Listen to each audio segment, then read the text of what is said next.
Lesson 41. Topic: Preparing for the episode of death. Initial considerations. Part 3. That is what most people aspire to. It is the only thing they can understand as plausible. Going somewhere better depends on their religious convictions and what they believe they deserve for the way they have acted in this physical life. Now we enter another age group. Those who are about to die within a year, who see it as a certainty from which there is no escape. Within this group, two further distinctions could be made between two subgroups. The majority of people fall into the first group, those who experience a profound fear and a complete lack of understanding of what lies beyond. They feel immense suffering because they are about to leave behind all the material possessions they own in this physical world. This causes them great pain, and they harbor deep distrust regarding the behavior of those around them, especially concerning how their heirs will use their belongings. They suffer only for what they leave behind, not for the people who love them. This group comprises the majority of those who die. They are empty and so blind that they have refused to connect with their spiritual side, and this is hindering their evolution. A long stay awaits you in the infernal astral world. It is not forever, so do not be afraid, but there is nothing pleasant about this dimension. You will observe the passage of time almost as in the physical world, but much more slowly. You will observe a degeneration of your state, of your astral body.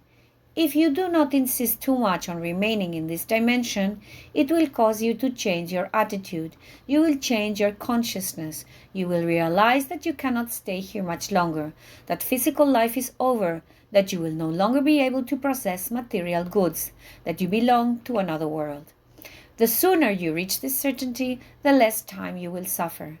Religions have greatly contributed to maintaining a certain psychological hypocrisy in many people, who believe that by adhering to the rules imposed by these religions and by being forced to behave in a certain way, they will be better prepared for the process of death.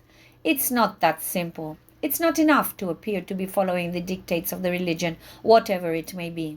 What is necessary is for the person to look within themselves.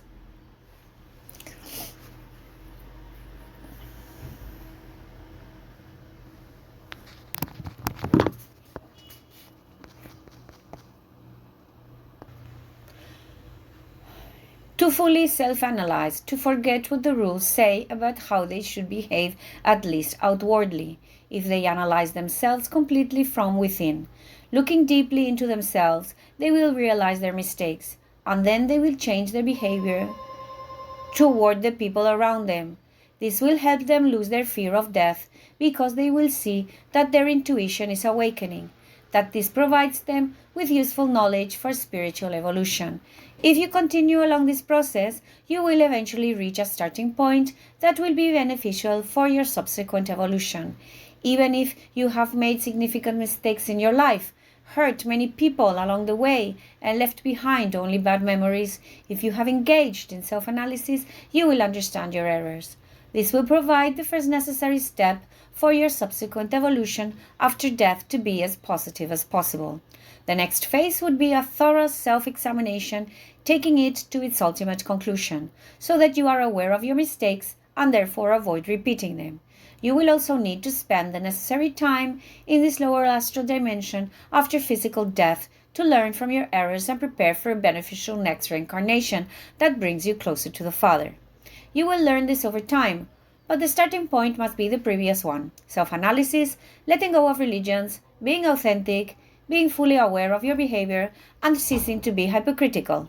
For those of you thinking about religions who have the concept of forgiveness offered by the divine to the deceased, it's often like this: forgiveness begins with oneself.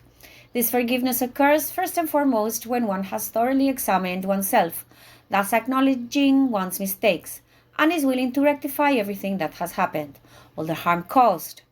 That's when self-forgiveness begins, and the deity one considers oneself to be, whom I will define as the Father, will grant forgiveness.